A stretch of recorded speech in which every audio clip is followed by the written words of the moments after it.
Climate change impacts people at the ground level. Jai Hind everyone. The topic of my today's lecturette is El Nino and La Nina. These are two Latin terms, El Nino referring to little boy and La Nina referring to little girl.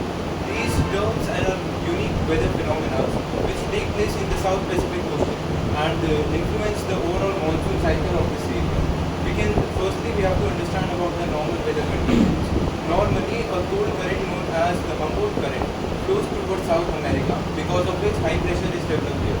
This high pressure consequently leads to the development of low pressure in the Indian subcontinent and it leads to adequate rainfall. However, in the case of El Nino, an warm water current flows eastwards and it counters this cold current known as Humboldt current. This increases the overall temperature near the South America, and because of this the trade winds which tend to flow towards the Indian subcontinent weaken.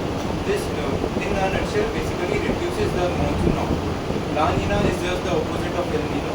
Here basically the cold current's strength is increased, the trade winds also increase in terms of intensity, and we receive adequate monsoon. Now talking about the different impacts of El Nino